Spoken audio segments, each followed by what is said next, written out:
Culture Soccer. Bonjour à tous, ici Daniel Cameron pour TS à l'érable. Avec moi aujourd'hui, j'ai mon cher confrère Alex Rupert. Comment ça va, Alex? Ça va bien, je suis en forme. Et toi? Ça va bien, merci. Il s'est passé tellement d'affaires dans le soccer canadien depuis le dernier épisode, là. Je pense qu'on pourrait, on pourrait faire l'épisode de 5 heures. Ben, je rassure nos auditeurs, ben, ça ne durera pas 5 heures. Ben, on va garder ça court, puis ça va être bien amusant, bien instructif et ça fera pas mal.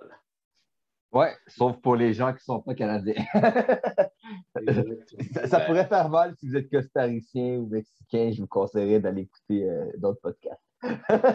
D'écouter Culture Soccer au Costa Rica. Alors, ce qui ferait mal, c'est qu'on commence à chanter l'hymne national canadien, mais on n'est pas cruel à ce point-là. Oh oh! Donc, conte-moi donc ce qui s'est passé de nouveau dans le soccer canadien ces derniers temps. Oui, mais on a eu on a eu une nouvelle surprise de John Herdman qui a dévoilé sa sélection pour les matchs de l'équipe nationale canadienne qui vont affronter le Costa Rica. Donc, ce match aura lieu ce vendredi à Edmonton. Donc, je ris un peu à cause que ça me fait un peu sourire que c'est à Edmonton, mais vous allez comprendre pourquoi. Donc, ce vendredi, le 12 novembre, à Edmonton, on va recevoir le Costa Rica. Et ensuite, nous allons recevoir le Mexique mardi, le 16 novembre, également à Edmonton. Est-ce que tu veux que je te donne les prévisions les prévisions météo pour le 12 et le 16 ou tu veux garder ça secret? Non, mais vas-y. Je pense que tu commences avec tes nouvelles météorologiques parce que ça rentre en ligne de compte. Donc, mon cher Alex, ce vendredi 12 novembre, la température annoncée à Edmonton est de 4 degrés pendant la journée. Température ressentie de 2 degrés avec averses de neige isolées.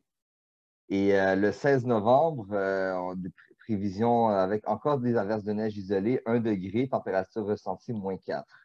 Ce qui est important, c'est le ressenti. Et, je pense que les joueurs costariciens et mexicains vont en avoir pour leur argent. Oui, absolument. Puis, justement, on le sait que d'habitude, c'est le Canada qui doit subir de jouer en Amérique du Sud. La chaleur, l'humidité et les projectiles, les injures et j'en passe. Et cette fois-ci, comme on est en ronde finale pour la Coupe du Monde, c'est à notre tour de faire suer, geler nos adversaires. Ouais, parce que je pense pas qu'ils sueront beaucoup. Non, mais honnêtement, c'est pire parce que tu joues dans le froid, mais tu dépenses beaucoup d'énergie. Fait que c'est des sueurs froides. Tu vois? Fait que tu vas suer, il fait froid, puis c'est beaucoup plus difficile que le monde le pense. Donc, juste avant, je vais te présenter l'alignement. Puis, dans le fond, ce qu'on va faire, c'est qu'on va faire ça par groupe, par sous-groupe. Puis, je te poserai quelques questions. Donc, premièrement, les gardiens de but, sans surprise, c'est Milan Borjan qui a été rappelé de l'Étoile Rouge de Belgrade. Ensuite, on a Maxime Crépeau des Whitecaps de Vancouver et James Pantemis du CF Montréal. Surprise pour toi? Est-ce qu'il y a quelqu'un d'autre qui méritait un petit peu plus d'être là, selon toi? Business as usual, comme on dit. Là. Je veux dire, c'est dans la lignée de ce qui se faisait avant. La dernière fois, Borjan n'a pas pu venir, donc c'est Sinclair qui est venu. Sinclair n'a pas joué beaucoup cette année, fait que c'est un peu normal qu'ils soient un peu écartés du groupe de 3. Donc, rien à signaler. Tu ne trouves pas ça étrange que Sébastien Bréza, qui a l'air de très bien faire au CF Montréal, n'a toujours pas sa chance, puis c'est James Pantemis qui est encore appelé? James Pantemis, c'est un peu dans la lignée là, de ce qu'il faisait. Il connaît bien le groupe et tout. Puis, de toute façon, il vient comme troisième gardien. Là, donc, c'est plus symbolique. Je pense que c'est troisième gardien. Est-ce que ça vaut la peine d'appeler un invité qui va probablement ne pas jouer? Je pense que ça serait un peu de la perte de temps. Oui, ça serait une manière un message clair du genre vous faites des bonnes. Comme quand Carducci a été invité en 2019, c'est-à-dire vous faites des bonnes prestations, vous pouvce être appelé. Ce serait ça le message. Mais là, peut-être Herdman se dit que c'est peut-être pas le moment d'inviter d'autres personnes. Puis j'ai l'impression que dans la tête de Herdman, Pantemis passe avant Breza. Et parce que même la dernière fenêtre, quand Bolian a pu venir, c'était Sinclair qui est venu et pas Breza. En même temps, j'ai toujours trouvé ça un peu inapproprié d'inviter deux gardiens du même club. Ça reste mon opinion. Ouais, ça fait du sens. Puis aussi, on voit que Maxime Crépeau, qui est dans le groupe des trois, puis je crois que c'est lui qui a gagné le prix de joueur par excellence des Whitecaps de Ah, Vancouver, en MLS. Est-ce que tu penses qu'ils vont séparer le travail entre Maxime et Milan Borjan ou Milan Borjan a les buts pour les deux matchs? hmm, je pense que si tu veux mon opinion de ce que j'aimerais ou l'opinion de ce que je pense. Parce que ce que je pense, c'est que Bolian va jouer les deux matchs. Ce que Mhm. j'aurais aimé, c'est qu'on leur donne chacun un match parce qu'il faut préparer la relève. Puis Crépeau a montré lors de la dernière fenêtre qu'il était capable d'être cette relève. Donc, quoi de mieux que de matérialiser ça euh, en lui offrant un des deux matchs, là, que ce soit Costa Rica ou Mexique, il est capable de faire les deux. Là, il l'a prouvé la dernière fenêtre. Donc, je m'en fais pas avec ça, mais parce que tu sais, on s'entend que si l'équipe va à la Coupe du Monde 2022, ce qu'on espère tous, ça risque d'être la fin de Bolian après, parce que ça va être quand même pas mal vieux et tout, là. Donc, Ouais, on pourrait. Pardon? ouais, je suis totalement d'accord. Borjan, je pense aussi que c'est son dernier cycle. Puis, de toute façon, tu sais, John Herdman avait dit à plusieurs reprises que Milan Borjan, c'était son homme. Donc, je pense qu'il va lui donner les deux matchs. Puis, tu sais, Borjan, il joue en ce moment en Europa. Donc, l'expérience, puis le leadership, puis comment il dirige sa brigade défensive, je pense que tu veux faire dans la continuité là-dessus. Donc, ça clôt pour les gardiens. Donc, on va passer aux défenseurs centraux. Donc, le premier, Donnell Henry de Suwon Samsung Blue Wing de Corée du Sud, Kamal Miller du CF Montréal, d'ailleurs qui a marqué son premier but en MLS, je crois, et Steven Vittoria de Moreirense au Portugal. Et je crois que c'est... Ah oui, Derek j'oubliais Cornelius. bien sûr, du club Panetolikos en Grèce, qui jusqu'à maintenant a eu tous les départs. Donc, ma question pour toi, pour le quatuor défensif, si Kennedy revient en santé, c'est qui est trop? Ben, je pense que ça va jouer entre Cornelius et Henry, là. Ça va dépendre peut-être de l'adversaire. Parce que Cornelius est rentré dans le groupe parce que Kennedy était blessé. Henry semble être une valeur sûre aux yeux de Herdman. Mais on sent pas qu'Henry, c'est pas un genre de joueur qui passe partout, là. Il fit contre certains. Il se transcende contre certains adversaires. Mais dans d'autres matchs, il est vraiment maladroit. Cornelius, il a bénéficié d'un retour en grâce à son passage en Europe. Là, on se demande est-ce que c'était la MLS qui était trop forte pour lui ou c'était l'équipe qui n'était pas faite pour lui avec les Whitecaps ou je t'avais dit l'autre fois en off, Cornelius, j'aurais aimé ça le voir en Canadian Premier League justement pour voir c'est quoi l'écart de lui avec les autres défenseurs de la Ligue. Là. Par curiosité, j'aurais aimé savoir ça. En tout cas, à mes yeux, si Herdman voulait être cohérent, ce serait Cornelius qui reste et pour assurer une certaine transition, mais j'ai l'impression qu'Henry a une certaine importance dans son groupe, que ce soit peut-être même dans le vestiaire pour mettre un peu d'ordre et tout. Puis on l'a vu dans certains matchs qu'il était capable d'être imposant et sur le terrain, il parle aux joueurs et tout. Là. Je pense que Henry a plus un rôle de leader qu'un rôle de titulaire, disons. Ouais, il a quand même bien fait les dernières fenêtres internationales, ce qui est C'est vrai. même, je trouvais ça très surprenant. Je pense que avec Cornelius, c'est que c'est un défenseur qui est extrêmement sous-estimé. Je pense que je comprends qu'à Vancouver, il avait des prestations assez inégales, puis il manque un peu de constance dans son jeu. Mais je l'ai souvent répété, j'ai toujours trouvé que Derek Cornelius, c'était un gars il avait toujours connu des sans fautes avec le Canada. Je ne peux même pas me rappeler d'un match où est-ce qu'il a fait une gaffe pour le Canada.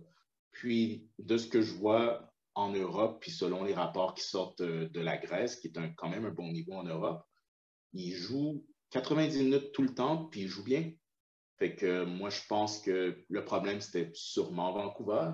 C'est parce que, tu sais, OK, je ne veux pas rentrer dans le débat qu'est-ce qui est plus fort entre la MLS puis la Grèce. Ma réponse est la Grèce. Mais euh, pour qu'il performe en Grèce, il joue bien, puis il a encore joué avec l'équipe nationale. Donc, moi, je pense que Cornelius, tout à son honneur, il a gagné sa place. Mais je vais faire une prédiction pour la fenêtre de janvier, parce que comme la MLS va arrêter, moi, je pense que Herdman va privilégier les joueurs qui sont en forme de match. Puis je pense que c'est Donnell Henry pour avoir de la difficulté à être appelé parce que ça achève en Corée du Sud. Kamal Miller, ben, c'était son dernier match en fin de semaine jusqu'au mois de fin février. Non, il y aura un autre match en novembre, probablement, Kevin Miller. Ah oui, sauf que le prochain match contre les États-Unis, c'est fin janvier à Vancouver, dans la prochaine fenêtre. On va recevoir les Américains. Fait qu'en janvier, ça veut dire que Kamal Miller n'a pas joué depuis presque un mois et demi, à côté 2 mois. Moi, je pense que, ben, comme on manque de profondeur à la défense, je pense que Menge Record James pourrait peut-être être appelé. Il joue pour un club qui n'est pas très fort au Danemark, dernière place en danger de relégation. Mais il joue quand même. Mais James va tomber lui aussi dans une période morte en Scandinavie, non? Ah, c'est vrai, en Scandinavie, ça ressemble un peu à ce que nous, on fait. Ouais, c'est ça. Fait que, en forme, il va avoir juste Kennedy, Cornelius.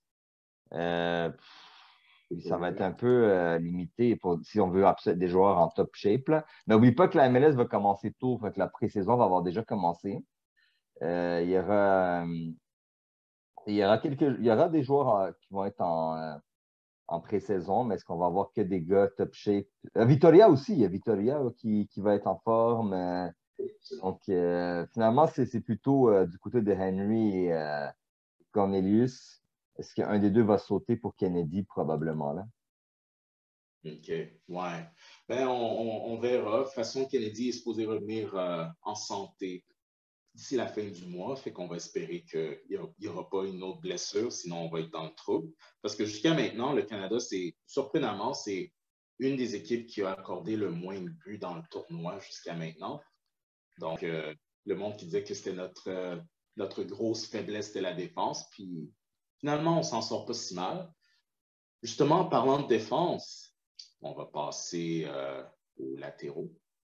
Donc, le premier, Samuel Adekugbe avec le club Atespor en Turquie. D'ailleurs, depuis son arrivée, le club Atespor, qui se retrouve dans le top 3, je pense qu'ils sont deuxième en ce moment, donc ils sont en position de Ligue des champions.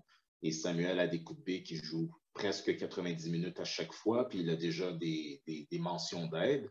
Fait qu'on voit que le passé de la Norvège vers la Turquie, c'est une adaptation qui s'est bien faite.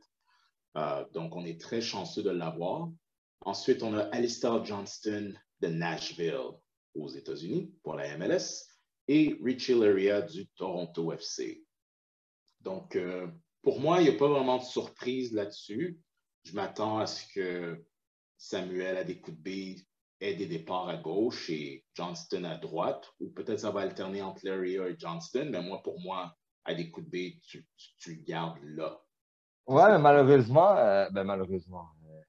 j'ai l'impression que Herdman n'arrive pas à faire confiance à 100% à Adekugbe. Il fait souvent rentrer pendant le match et tout. Je ne sais pas pourquoi, là, j'ai l'impression que Adekugbe, c'est pas nécessairement son favori, là. Ben, je sais pas, ben, ses prestations en Turquie prouvent le contraire. Au rythme où est-ce que Akespor joue, Adekugbe est en Ligue des champions l'année prochaine.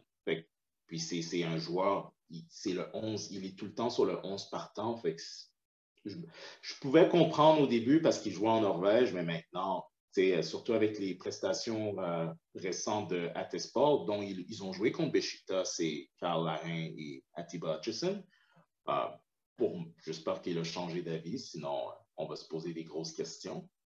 Donc, c'est bon parce que, tu sais, on regarde l'alignement, puis il n'a pas mis Alphonso Davies comme latéraux, il l'a inscrit un petit peu plus haut, fait que ça me rassure. Ouais. Donc, parlant d'un petit peu plus haut, on va passer au milieu. Donc, sans surprise, Stefano Stacchio de Paços de Ferreira, oui. Je commence à l'avoir, du Portugal. Atiba Hutchison qui fait un retour dans l'alignement qui provient de son club Beşiktaş en Turquie, donc il s'est remis de sa blessure. Marc-Anthony Kaye du Colorado Rapid en MLS.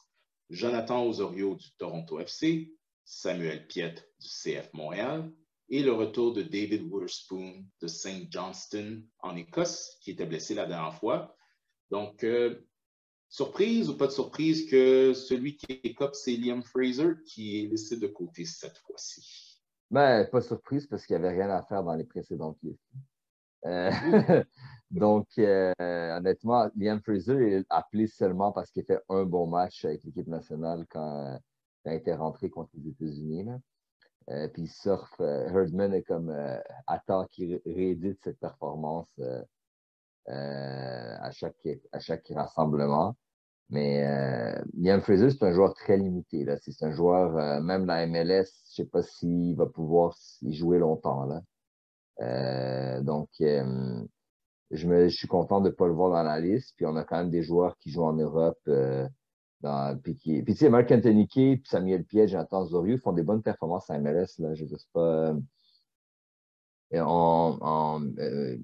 n'ont rien à. Je veux dire, sont indéboulonnables pour moi dans la liste. Là, comme je vois pas pourquoi on ne les appellerait pas. Puis Hutchison, Stacchio, Witherspoon ont besoin de leur expérience européenne, ils voient d'autres styles de jeu et tout.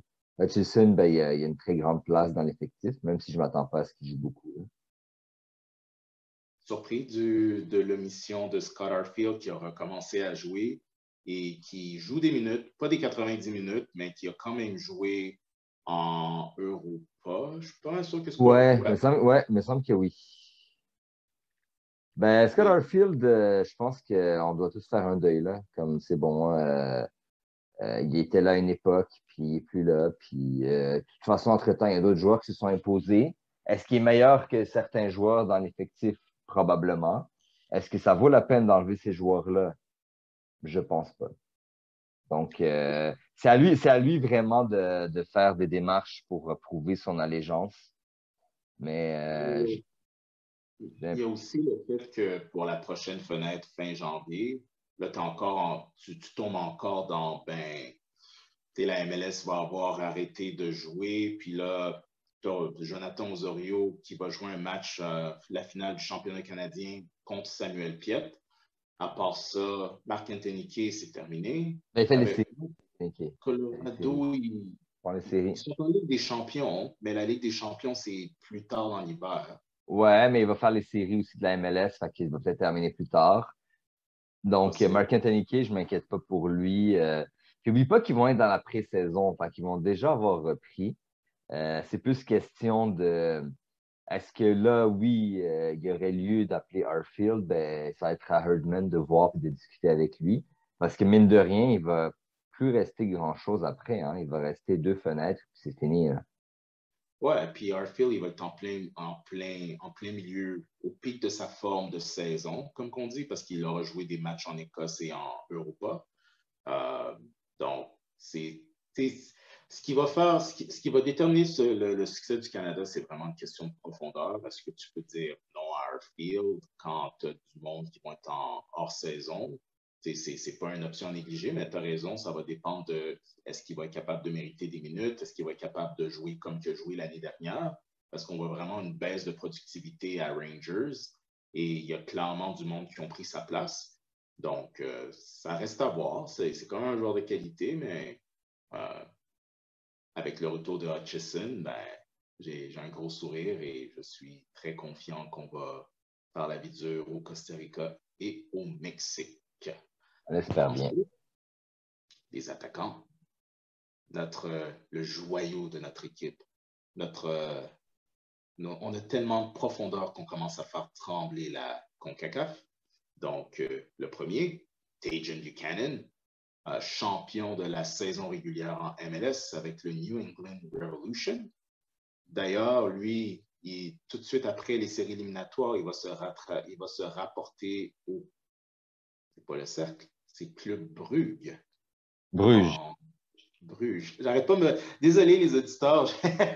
En anglais, on dit Brugge, mais oui, donc il va se rapporter en Belgique au club. Bruges. Merci. Donc, ça fait un autre noyau, un autre joyau du foot canadien qui va aller jouer en Europe. Et d'ailleurs, son club, si ça continue comme ça se peut qu'il aille jouer en Ligue des Champions s'ils arrivent à survivre à la phase de groupe. Ensuite, on a Jonathan David de Lille, en France. Et Jonathan David, il a quelque chose dont on peut se vanter que les Américains et les Mexicains n'ont pas, c'est qu'il est le meneur. C'est lui le meneur de la Ligue 1. Donc, avoir un Canadien qui est Mais le meilleur buteur. Le meilleur buteur. Ouais, le meilleur buteur. Je ne compte pas les points, juste les buts, mais le meilleur buteur d'un circuit top 5 en Europe, qui est canadien, ça, c'est tout à notre honneur. Je pense que les Américains, ils regardent ça avec beaucoup d'envie parce que, en tout cas, si je commençais avec Christian Pulisic, j'en finirais plus. Ensuite, il y a Lucas Cavallini, des Whitecaps de Vancouver, Alphonso Davies de Bayern Munich, Kyle Larin de Beşiktaş en Turquie, qui effectue un retour, lui aussi qui était blessé la dernière fois, mais qui revient dans l'alignement. Liam Miller du FC Basel en Suisse. Et finalement, un nouveau, tout frais, fraîchement débarqué.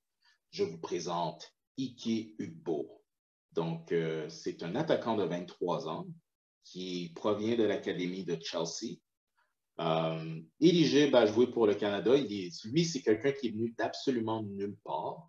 Et juste vous donner une petite idée sur ses prestations. Donc, la saison dernière, il jouait pour le Cercle Bruges. Et en 34 matchs avec le club en première division belge, il a compté 17 buts. Donc, c'est quand même assez impressionnant. Ensuite, cette année, c'est un petit peu plus au ralenti. Il a quand même changé de club, donc il a passé du Cercle Bruges à un club qui est un petit peu plus, qui a un peu plus de notoriété. Donc, il vient de passer au club Genk. Et à Genk, il a 4 buts en 14 apparitions, toutes compétitions confondues. Et son club joue présentement en Ligue Europa.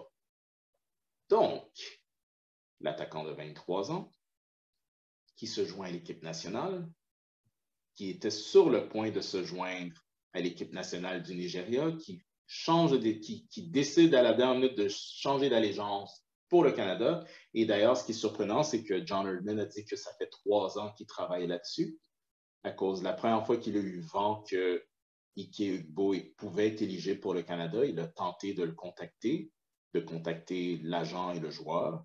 Et Chelsea a carrément fermé la porte. Et c'est vraiment avec beaucoup de persévérance qu'on a finalement réussi à contacter Ike Ugbo. Et finalement, il choisit le Canada par-dessus le Nigeria. C'est quand même un ancien international U20 pour l'Angleterre. Oui, U20 et U17 aussi, hein? Oui.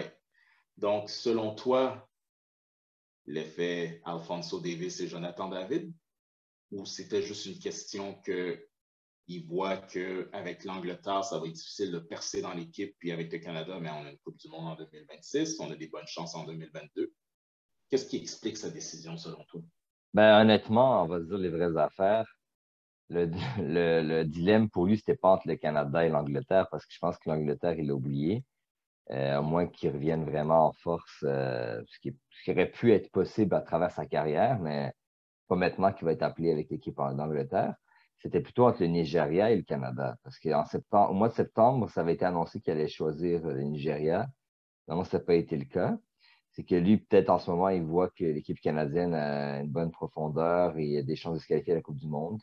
Peut-être plus grande que l'équipe du Nigeria. Puis aussi, on va se dire la vérité, le Nigeria n'a peut-être jamais mis les pieds là-bas. Il a peut-être pas vraiment le goût d'aller parcourir la zone CAF. Là. Tu sais, je suis beaucoup le soccer africain, là, puis les déplacements en Afrique, c'est assez difficile.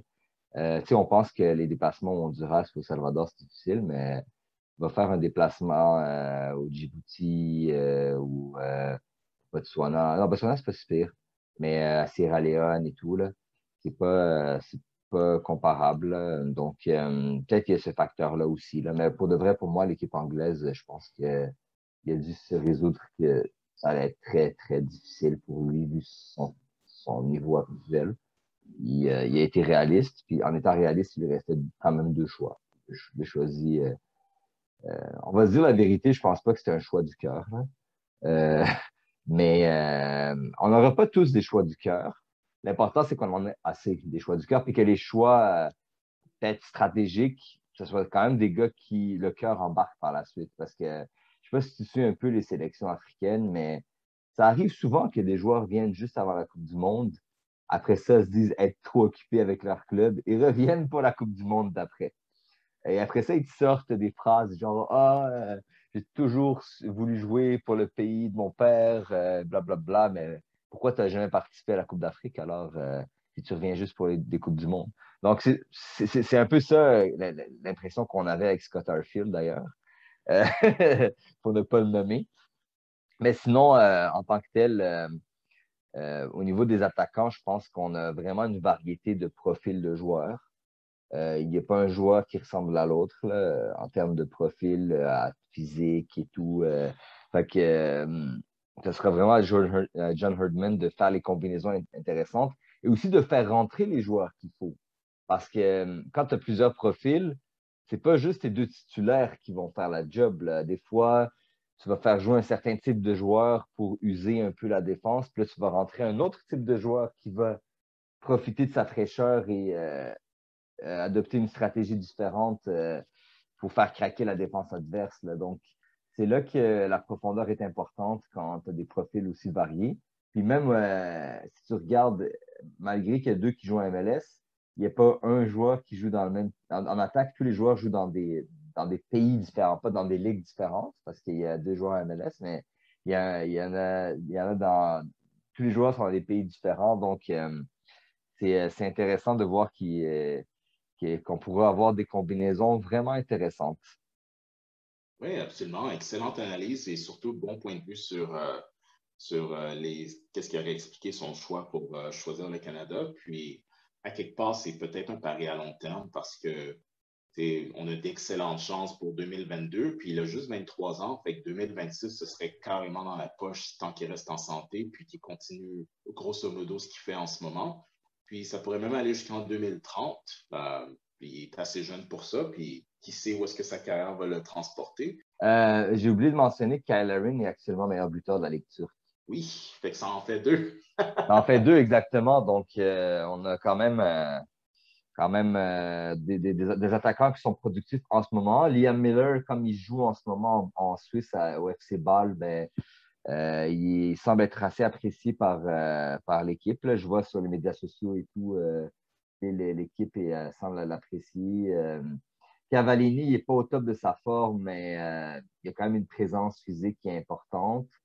Buchanan, ben, actuellement, ben, il va vouloir se transcender en prévision de la fin de saison de la MLS. Même chose pour Cavallini. Puis Ugbo, ben, je ne sais pas s'il va jouer honnêtement pendant cette fenêtre-là, mais s'il joue, je pense que ça va.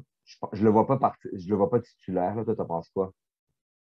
Je pense pas qu'il va être titulaire. On a quand même beaucoup d'options à l'attaque, puis je pense pas qu'ils connaissent le système. Fait que je pense que c'est bon de l'amener pour voir un peu le système, s'habituer au gars. Moi, je pense qu'il peut venir comme sortir du banc, dépendamment comment ça se passe contre le Costa Rica. Si on domine le Costa Rica comme qu'on l'a fait en World Cup, je pense que ça ne ferait pas de mal de voir qu'est-ce qu'il peut faire. Sinon, moi, je pense quand même qu'un gars comme Liam Miller, ce serait plus avantageux de le faire jouer lui. D'ailleurs, Liam Miller, il a déjà quand même beaucoup de matchs de jouer en Suisse. Donc, à travers toutes les compétitions, c'est 24 matchs jusqu'à maintenant. Puis, il a 5 buts et 4 mentions d'aide, toutes compétitions. Et ça, puis ça, je l'inclus la Conference League, la Europa League Conference, 2 buts, une passe. Donc, Liam Miller, qui provient de l'Académie de Liverpool, il donne raison à beaucoup de monde qui voyait du potentiel en lui. Puis je sais que c'est arrivé dans le podcast et en ligne, on a été un peu dur avec Liam Miller. Il y a du monde qui disait ben, je ne vois pas grand-chose avec lui, il faut qu'il produise plus, mais ça va très bien en Suisse, c'est un bon niveau. Puis il le fait contre des clubs au niveau continental. Moi, je pense qu'il a le même âge que Jonathan David en plus. Donc, il a même pas atteint son apogée encore. Fait que Liam Miller, c'est un joueur qui peut quand même atteindre de nouveaux sommets. Petite anecdote là-dessus. Les gars des équipes U20, U20 puis U17, ben, ils se connaissent quand même assez. Puis Liam Miller, il y a une chose que vous ne savez pas de lui, c'est un joueur qui est très, très, très rapide. Quand il part en course, ça peut être, il peut surprendre. Puis il avait déjà dit dans une entrevue qu'il a fallu qu'il fasse une course contre Alphonso Davis pour s'apercevoir que Davis était plus vite que lui. Parce que c'est à ce point-là qu'il avait confiance en sa vitesse. Puis pour l'avoir vu faire quelques courses en League One en Angleterre, effectivement, je confirme, Liam Miller est très rapide. Donc, ça aussi, c'est un atout de taille pour l'équipe. Sinon, Lucas Cavallini, difficile à expliquer qu'il soit dans l'alignement. Tu as une réponse pour Lucas Cavallini? Est-ce qu'il y aurait un autre attaquant qu'on aurait pu donner une chance au lieu de Lucas Cavallini? Dans le contexte actuel, moi, j'aurais plutôt appelé un autre left-back au lieu de Lucas Cavallini, là, mais un vrai left-back. Mais Lucas Cavallini, je pense qu'il a une certaine immunité là, parce que comme il a fait marquer beaucoup de buts dans le processus, puis il y a un profil qu'on n'a pas là, comme il n'y a personne qui a une présence physique aussi importante dans les autres attaquants à convoquer. Donc, je pense que c'est tout simplement ça la raison. Après ça, ce qui va être titulaire dans les deux matchs, j'ai des doutes, là, mais j'ai l'impression que, tu sais, les dernières fenêtres, on a vu que peut-être un Cavallini contre les équipes nationales d'Amérique centrale, ça peut être pertinent, là. Donc, je pense que c'est peut-être ça la raison, là. Moi, je pense que Ike Ugbo, ça fait partie des meilleures prises de John Herdman. Il faut rappeler que John Herdman, c'est lui qui a réussi à amener Stephen Eustáquio à changer l'allégeance du Portugal au Canada. David Wotherspoon de l'Écosse vers le Canada. Théo Corbianou de la Roumanie vers le Canada et maintenant Ike Ugbo vers le Canada. Est-ce que tu penses que Herdman va nous dénicher d'autres surprises? Probablement, là, ben, il y a Daniel Jebison qu'on attend, mais Jebison, je pense qu'on va devoir attendre quelques années. Parce que s'il attend trop longtemps, ben, ça serait pas juste de l'appeler puisqu'il n'a pas fait le processus de qualification à la Coupe du Monde. Puis de toute façon, Daniel Jebison, tu sais, la plupart du monde parle de lui, mais personne ne veut jouer là. Donc, c'est juste parce qu'ils ont vu qu'il a marqué un but à la dernière journée de Premier League l'année passée, mais il y a encore des croûtes à manger, puis sa place, ça ne serait pas vraiment avec l'équipe senior canadienne, à part pour le Cap-Taille. Sinon, ben, j'ai entendu parler de plusieurs joueurs, là, comme Ferdi Kadioglu, puis Halbouni à Werder Bremen et tout. Mais tu sais, les gens parlent de ces joueurs-là, mais peu de monde les voit jouer parce qu'ils jouent rarement en équipe première. Fait que c'est juste des bruits de couloir, des conférences de presse des entraîneurs qui parlent de leurs espoirs ou des choses de même. Mais il y avait Diaz qui avait été appelé. Ben, lui aussi, c'était quand même un joueur qu'il a fallu aller chercher. Il y avait eu Ricardo Ferreira. Mais Ricardo Ferreira, honnêtement, et le Il n'a gars pas est de sans poids. club, il a 28 ans, il revient d'une grosse blessure. Je vois pas, pour l'instant, il n'est pas très utile. Il aurait besoin de signer dans un club n'importe où dans le monde, mais il a besoin de jouer, là. Euh, Ouais, ben, d'ailleurs, Lucas Diaz, il s'entraîne avec le premier club de temps en temps, Sporting CP au Portugal, Ouais, une puissance du Portugal. Sinon, ben, je peux te confirmer que Daniel Jefferson fait très bien en League One. On parle déjà que Sheffield United pourrait le rappeler en Championship, ce qui serait un meilleur niveau pour lui, je pense. Il a quand même seulement 18 ans, fait qu'il n'y a rien qui presse dans son cas. Puis, avant que tu puisses te positionner pour être appelé par l'Angleterre, il va vraiment falloir que tu sois spectaculaire. Fait que je pense que dans le cas de Daniel Jefferson, il n'y a rien qui presse. ouais. Sinon, je suis sûr qu'il y a d'autres cas IQB ailleurs à voir. Mais je voulais juste revenir sur ta prévision météorologique et pourquoi ça compte.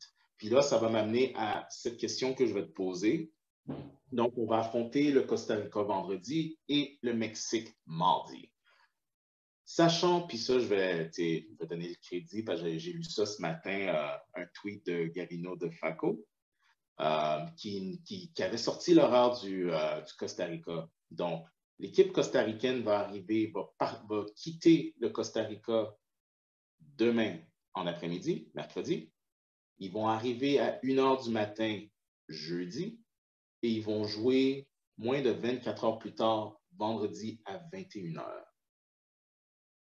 Ensuite, le mardi suivant, ils vont jouer au Honduras. Selon toi, est-ce que pour que le Costa Rica ne se donne même pas la peine d'arriver à l'avance pour s'habituer au froid puis aux conditions météorologiques et au terrain à Edmonton, crois-tu qu'ils ont jeté l'éponge pour ce match-là puis se concentrent juste pour leur match à l'étranger au Honduras? Ben, Sur quelle ouais, en ouais, avance? ouais, Canava s'est blessé, ouais, on en avait parlé en off.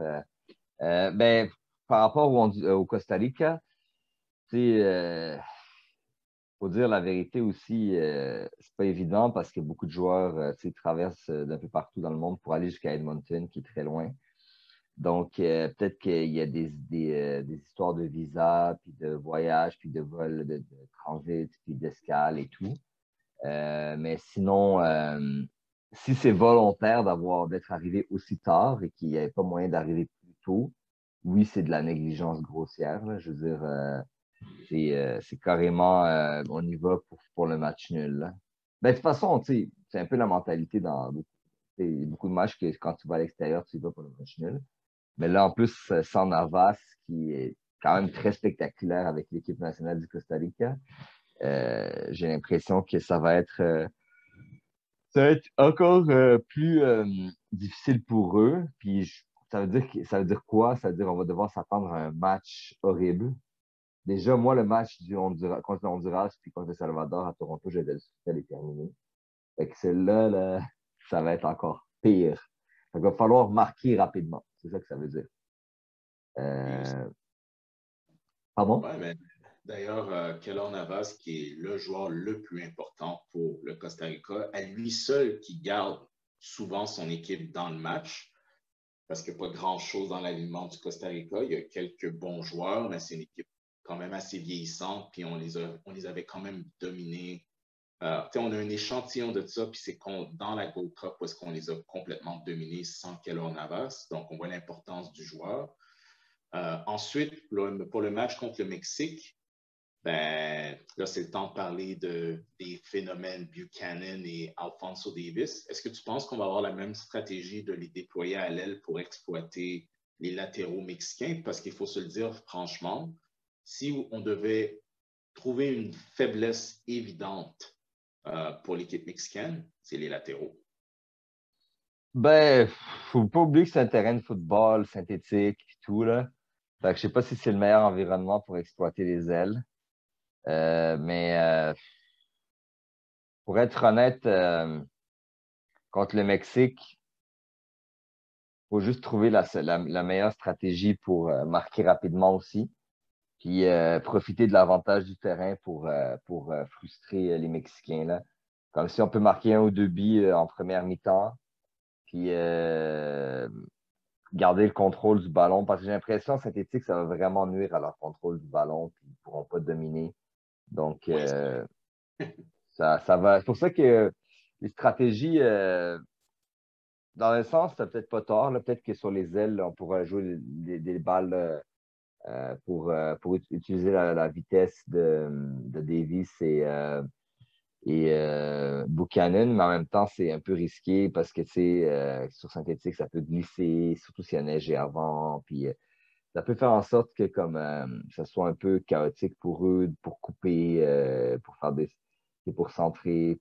Donc, j'espère que Herdman va savoir utiliser la stratégie qui est la plus adaptée au terrain, là.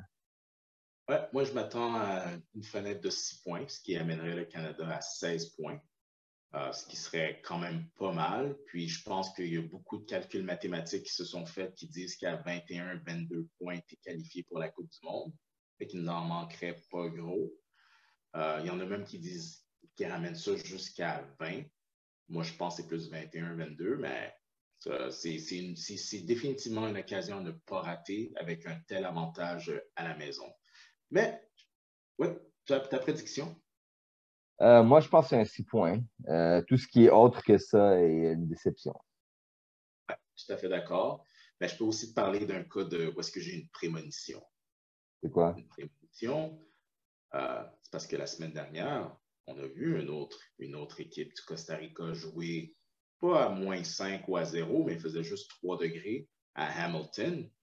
Et surprise, là, on va passer de la Coupe du Monde à la CONCACAF League, compétition de clubs en Amérique du Nord, Caraïbes et Amérique du Sud.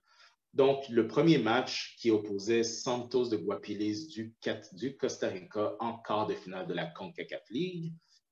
Forge FC, les champions de la CPL circuit canadien, donc champions du Canada, ont perdu 3-1 à San José au Costa Rica. Ensuite, match retour à Hamilton, en Ontario. Forge avait besoin de gagner le match 2-0 au moins pour passer à la prochaine ronde et se qualifier pour la Ligue des champions.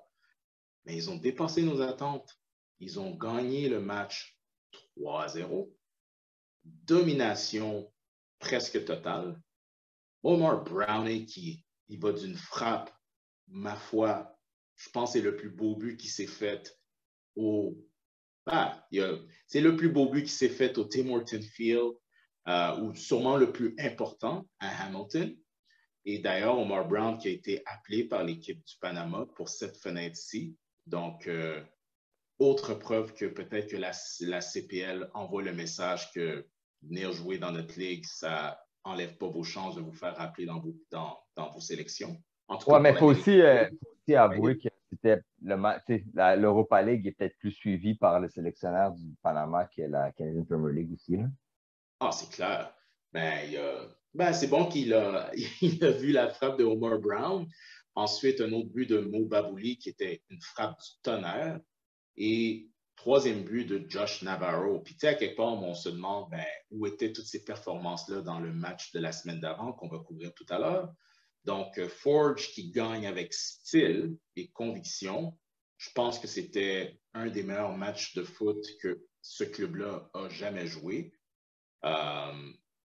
Selon toi, est-ce que c'était. D'abord, Bobby Spagnuolo a dit que c'était le match le plus important de l'histoire du club. Toi, tu fais quelle analyse de ce match-là? Puis est-ce que tu es d'accord que c'était ce match-là qui était le plus important de l'histoire du club? Ben, par analogie, on pourrait dire que c'était le match contre Arcaël l'année passée, là. Je veux dire, pour moi, c'est la même affaire, là. Les deux, c'était un match pour aller en demi-finale de la CONCACAF League, là. Fait que je trouve que c'est un peu grossier de dire que cette année, c'est plus important que l'année passée. Mm-hmm. Euh, Puis, oui. ouais, puis l'autre chose que j'allais rajouter, grâce à cette victoire, ça a seulement pris 3 ans à la CPL pour se qualifier pour la Ligue des champions. Ouais, ben, ouais, que ce soit par la voie Voyageurs Cup ou la voie CONCACAF League. C'est impressionnant, hein, pour de vrai.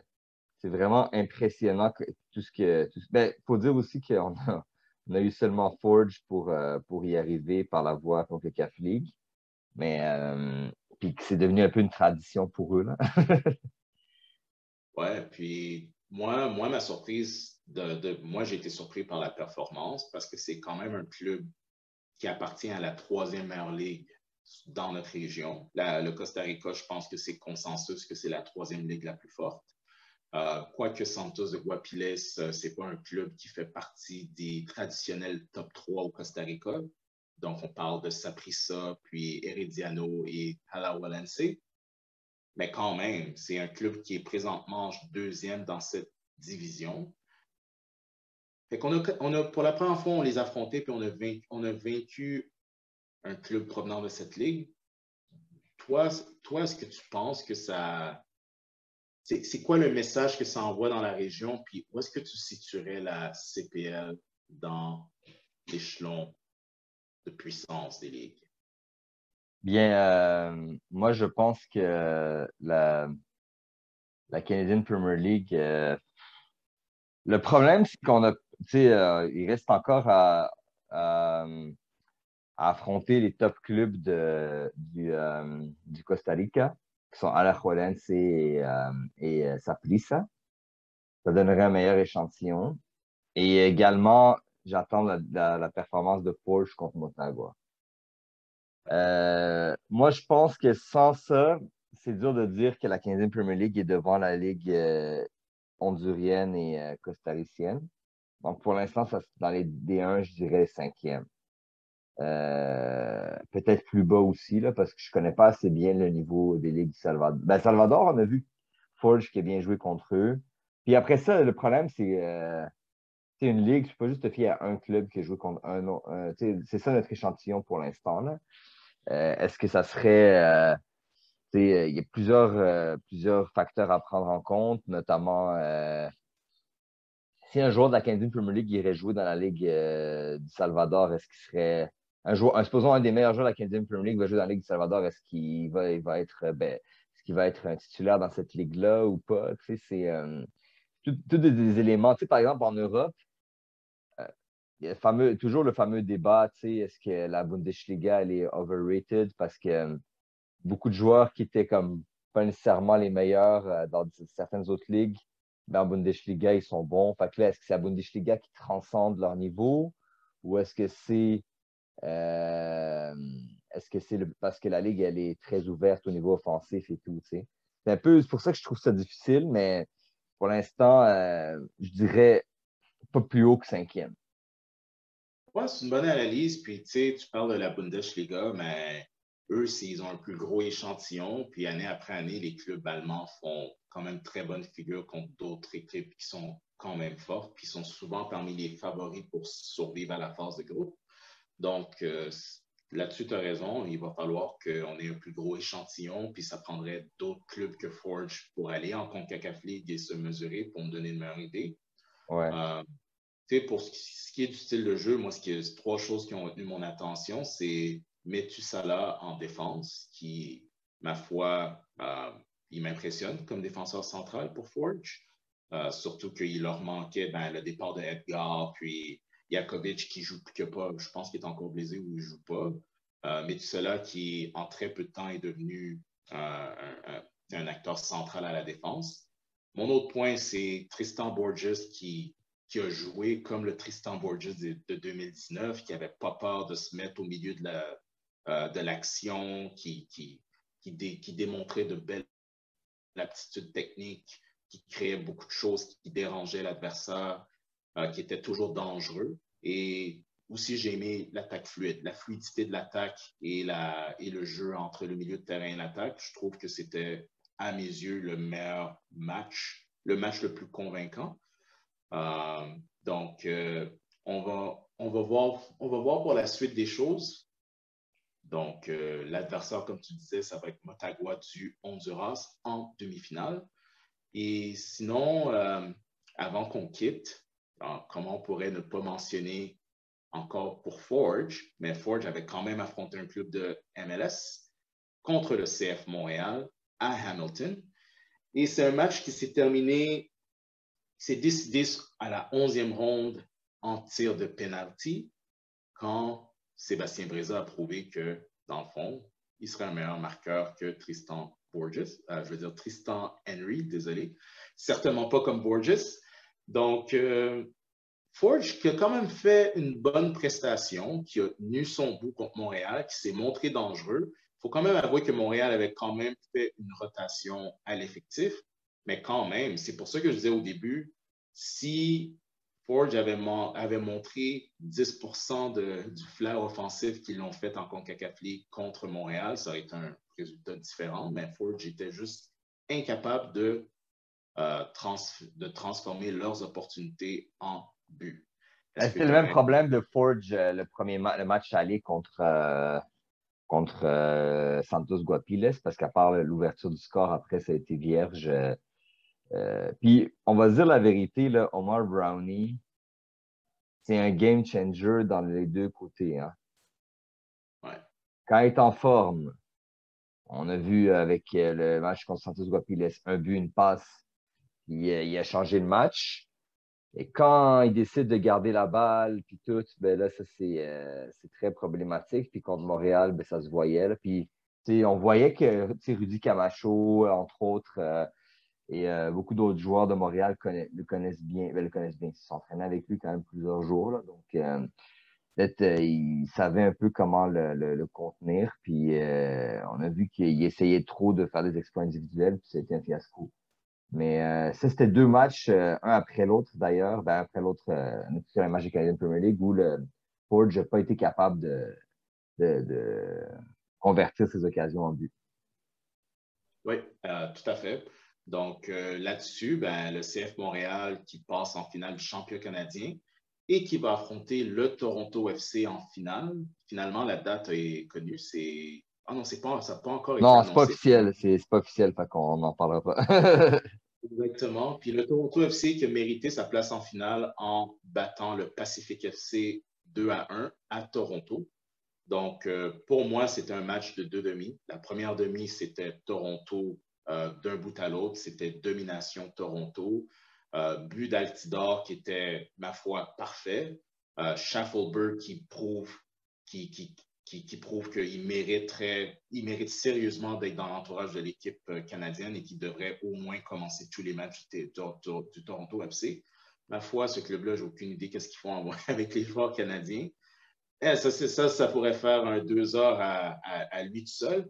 Mais en deuxième demi, malgré le fait que Marco Bustos sort de la partie à cause qu'il s'est blessé encore au genou et que Darren Campbell était suspendu pour ce match-là, malheureusement, Pacific a vraiment mieux joué, très bien joué. Ils sont venus frapper à la porte, ils ont été dangereux, ils ont tenté de créer. Puis à la 80e minute, Alejandro Huero Diaz, ancien de Club América au Mexique, qui marque le but pour le Pacifique et donne de l'espoir au Pacifique, au club de la CPL, mais c'était un petit peu trop tard. Là-dessus, le Toronto FC a joué le meilleur alignement possible. Tout le monde était là. Bradley, Pozuelo, Altidore.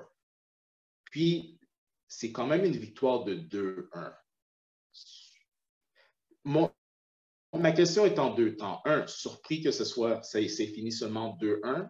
Puis ma deuxième question, c'est oui, il y a un écart entre la CPL et la MLS, mais est-ce que l'écart est un petit peu est pas aussi grand que le monde pense?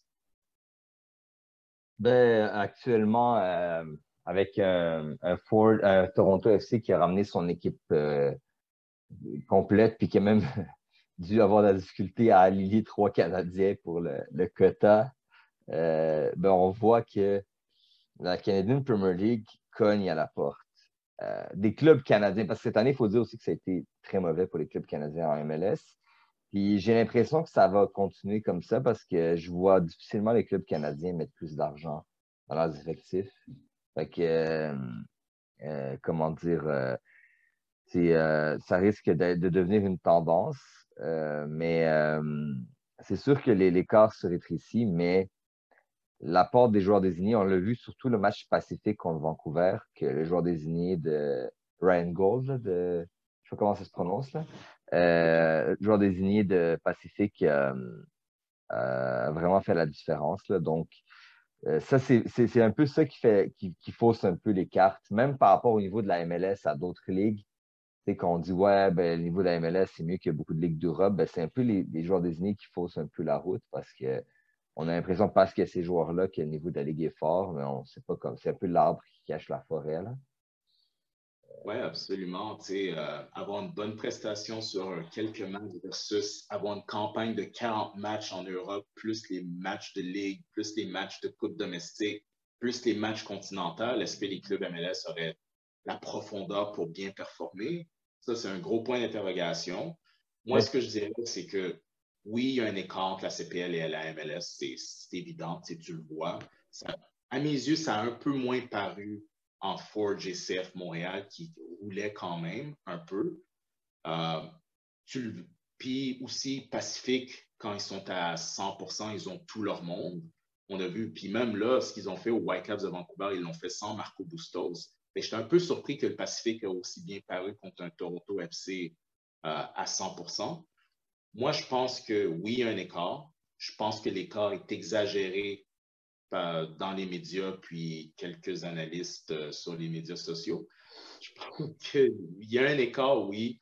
Est-ce que c'est aussi flagrant, aussi gros? Non. Est-ce qu'il y a un écart monétaire? Absolument, parce que la MLS joue avec des règles financières complètement différentes. T'sais, vous avez les joueurs désignés, les gammes et les TAM et toutes ces choses-là. Mais là, on pourrait rentrer dans une question, c'est quelle ligue dépense mieux son argent? Puis, il y a un rapport qui était sorti cette semaine qui montrait que Toronto FC et Cincinnati, c'était les deux clubs qui avaient dépensé le plus d'argent si on faisait la comparaison par but marqué. Et Toronto FC et Cincinnati, c'est eux qui ont fini bon dernier dans la ligue. Donc, l'argent, c'est un indicateur, mais ça ne veut pas tout dire. Puis, il y a beaucoup de clubs en Europe, dans les compétitions continentales qui dépensent beaucoup moins, mais qui peuvent surprendre des puissances. comme Sheriff Tiraspol. Ouais, c'est pour ça cute, là. L'étoile, je trouve ça vraiment, vraiment cute. Fait que moi, je vais juste finir là-dessus en disant que c'est beau de voir qu'on a un championnat canadien qui est compétitif, que la CPL rend la compétition beaucoup plus intéressante. Et je crois que le message qui a été lancé, c'est que si vous voulez rouler votre effectif contre un club CPL, c'est à vos risques et périls. Je Non, mais voulais par dire. rapport à ce que tu viens de dire, c'est sûr que comme ils ne jouent pas avec les mêmes moyens, je suis d'accord avec toi. C'est sûr que si tu laissais les clubs, les effectifs actuels des trois clubs de MLS jouer une saison complète de Canadian Premier League, c'est sûr qu'ils terminent les trois premiers. Là. Ouais. C'est même pas une discussion. Là. On va pas commencer à se raconter des histoires. Après ça, c'est un peu normal. Par analogie, je pourrais dire si tu envoyais Forge ou Pacific ou Cavalry une saison complète en MLS, est-ce qu'il terminerait dernier? Peut-être pas. Peut-être pas. Je parle sans joueur désigné avec l'effectif actuel. Peut-être pas. Après ça, c'est sûr que ça vient avec, il faut que tu aies plus de profondeur d'effectif, aussi, il faut ça. Mais de toute façon, je pense que c'est pas nécessairement bon de se comparer. Parce que les joueurs, là, ce qu'ils comparent surtout, puis ça, c'est un peu tabou, avant de comparer le niveau, ils comparent le salaire. C'est des joueurs professionnels. Tant qu'on ne pourra pas offrir des bons salaires, on ne pourra pas avoir des bons joueurs. Ben, on ne pourra pas avoir les joueurs que peut-être on aimerait avoir. Par exemple, je parlais de Cornelius tout à l'heure. Cornelius, si on lui offrait le même salaire qu'au Whitecaps, il aurait pu venir à York ou à Forge, puis être compétitif, puis devenir capitaine du club et tout.